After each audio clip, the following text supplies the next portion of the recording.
Hey guys, it's Kristen with ISeeStarsQuilting.com. Welcome back to my channel.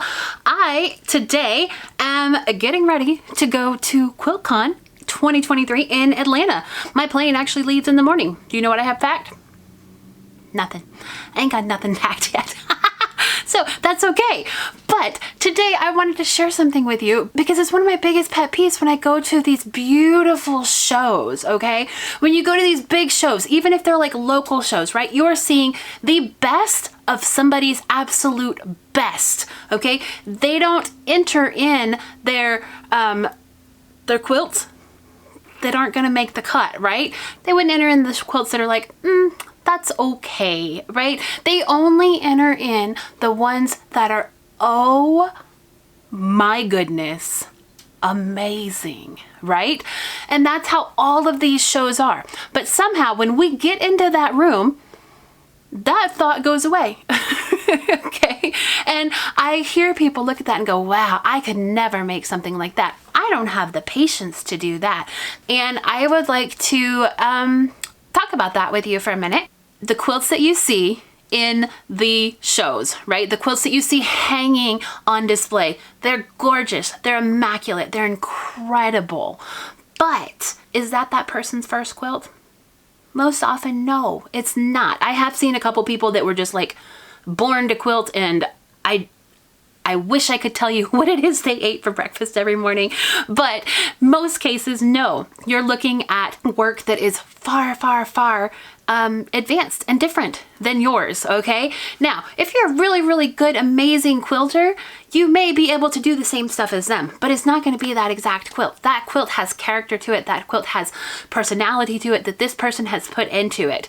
So when you are looking at all of these, I don't want to hear you say, they just have way more patience than I do. That one actually might be true, okay? I find that when I'm comparing myself to these gorgeous, gorgeous quilters and the quilts that they make, I do get envious. I do get envious of their skills and their fabric matching and like the way that their brain works to pull all of these fabrics together. I do get envious of it.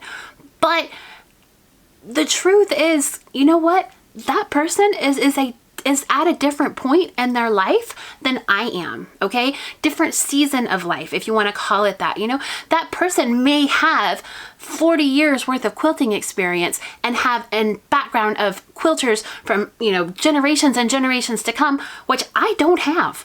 I'm not even 40, okay? So, you know, there's no way that I can possibly measure up to that, and it's not fair to myself to get into that mindset, right? Okay, I know I'm speaking a little bit deep here, but I want you to remember that because, like I said, I'm going to do a count this time because this time tomorrow I will be in Atlanta. I will be doing the quilt show. I will be having a marvelous time. So make sure that you subscribe to my channel so that you can see all of the wonderful things that I have going on at QuiltCon. Once I get back, I'm gonna do like the video editing and all of that, so you're not gonna get to see that right away, but make sure you check that out because guys, it's amazing. And I like to show you what it is that I see, okay? I like to show you, I like to inspire you. That is my goal with my channel, is I want to inspire you. I want to show you all of the wonderful things that are a possibility out there because you never know what's gonna spark, right? You never know what's gonna spark.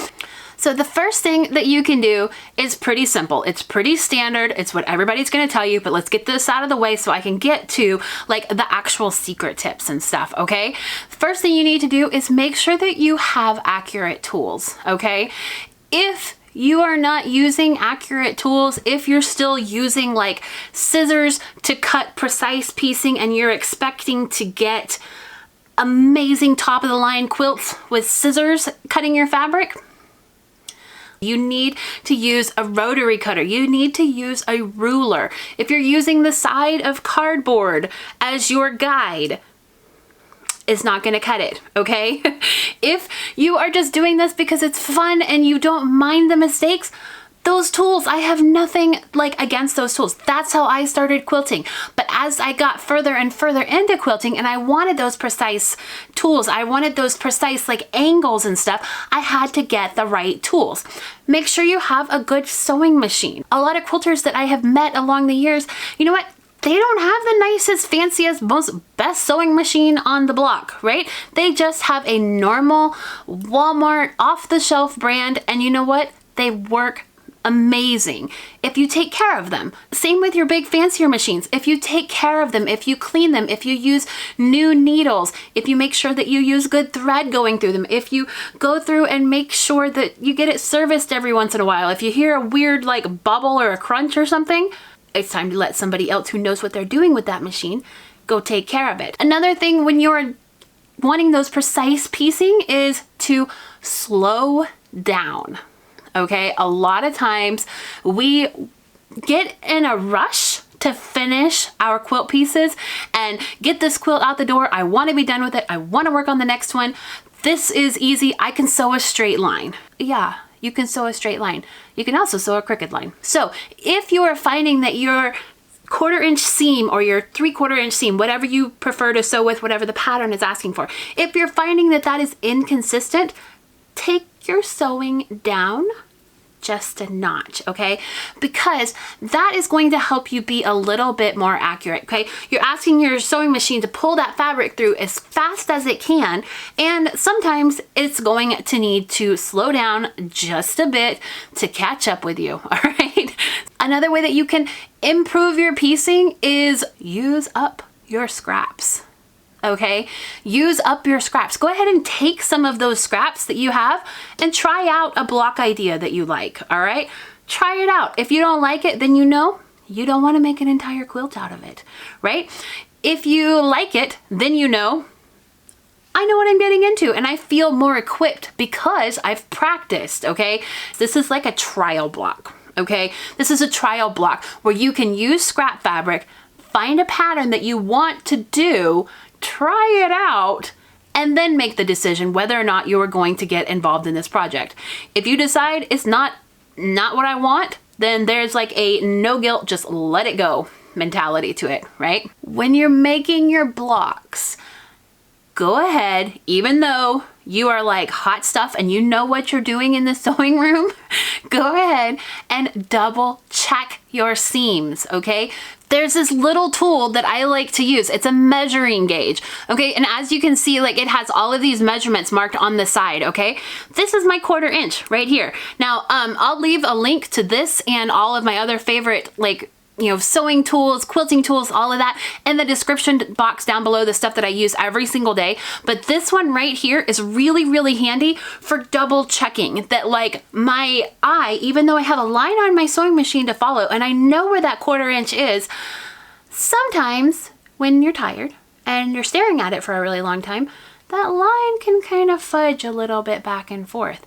And that teeny tiny allowance that you are giving it can make a big difference in the quilt overall, right? That can be that tiny little, you know, itty bitty bit of an inch can be the thing that makes your points not come together on your triangles. It can be the thing that makes your squares not line up properly. And then you're like so hard on yourself because it shouldn't be this hard. I thought I had this. I thought I had the skills to do this. And then you get hard on yourself, which brings me to the very, very last thing that you are going to need to perfect your quilting skills, and that is grace.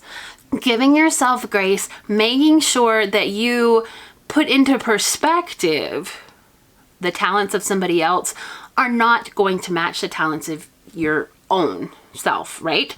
So that's really all I have today to share with you. I want you to value your own skills. I want you to look at ways that you can improve on your skills little bits at a time, right? Things that you can do today that are gonna make a difference tomorrow when you're doing your quilting stuff. Things that can make every day just a little bit better. And also those gorgeous quilts, yeah, they're one of a kind, and I'm sure that the moment leading up to that glorious quilt that they realize, oh man, I'm gonna put this in the show, that quilt was preceded by many, many, many, many, many other quilts that did not make the cut. Okay, so I'm going to show you all those beautiful quilts. I'm going to show you all of the wonderful things that I'm going to, well, hopefully going to find. I'm really going like excited. I want to be inspired. I want to find some new tools and some new like different ideas and things that I want to play with. I'm really, really looking forward to this trip. My mom's coming with me on this trip, which this is our first girls' weekend that we've ever had. I know it's crazy, but with kids, it just hasn't ever happened. And so I am so thrilled to take her with me. If you happen to be at the Atlanta show, come find me. I'd love to say hi to you. So I hope that you have a wonderful weekend. If you're not going to be at the Atlanta show, no worries. I got you. I'm going to come back next week. I'm going to go through all of the footage and stuff that I have, and I'm going to edit it down so you don't have to spend like, you know, 4 days looking through video footage, okay? I want you to see all the beautiful quilts.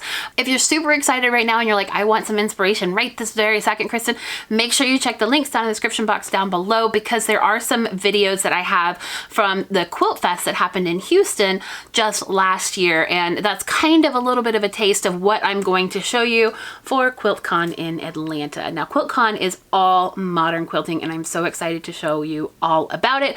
But I'm not going to get to go unless I go pack. So I hope that you're having a wonderful day. I'll talk to you soon. I'm Kristen with ISeeStarsQuilting.com. Have a great, great day. Bye.